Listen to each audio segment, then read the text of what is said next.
मैं जिस जंगल बुक की बात कर रहा हूं वो वाली जंगल बुक नहीं है जो बचपन में हमने पढ़ी। इसके पात्र हैं, जंगल का राजा वैसे शेर होता है, इस जंगल का राजा हिरन है।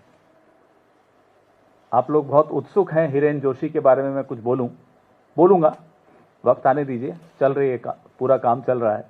लेकिन हिरन के आसपास इस जंगल में और भी लोग हैं। आज जिस पात्र की हम बात कर रहे हैं, स्कैम यूपी 112, स्कैम अप 112 आप जानते हैं, एक डायल सर्विस यूपी में है। आप 112 डायल कीजिए, सर्विस आपको मिलती है।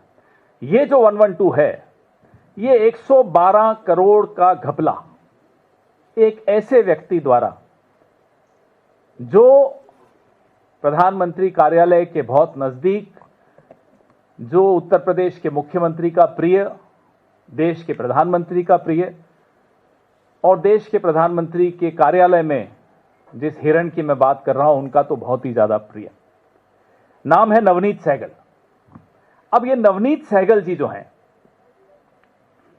कैसे उत्तर प्रदेश के भीतर भ्रष्टाचार के किंग पिन बनकर काम कर रहे थे, इसका खुलासा हाल ही में एक पोर्टल ने किया।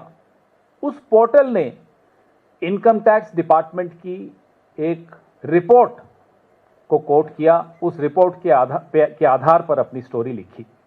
और वो जब हमने पढ़ा, आपने भी पढ़ा होगा, तो एक सवाल हम सबके दिमाग में आया कि भाई जिस व्यक्ति के बारे में इतना खुलासा है, सार्वजनिक पटल पर इतना खुलासा हो चुका हो, तो प्रधानमंत्री कार्यालय को तो जाहिर सी बात है उसके विषय में इससे कहीं ज्यादा पता होगा।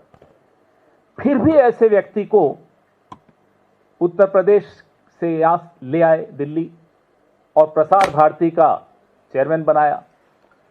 फिर जब हमारा आपका कुछ संवाद हुआ हिरेन जोशी के संबंध में, तो आनंद फानन में इनका इस्तीफा ले लिया गया। भाई इतने इस सार्वजनिक पद पर आप किसी को बैठाते हो तो जनता को जवाब तो दीजिए कि क्यों बैठाया और फिर क्यों हटाया। और अब चर्चा है कि ये साहब जो हैं अब प्रधानमंत्री कार्यालय की तरफ बढ़ रहे हैं। अब हमें नहीं मालूम सच क्या है, क्योंकि पारदर्शिता इस कार्यालय में नहीं है और इस कार्यालय के विषय में अभी बहुत कुछ आना बाकी है। प्रधानमंत्री कार्यालय देश का सबसे महत्वपूर्ण कार्यालय होता है।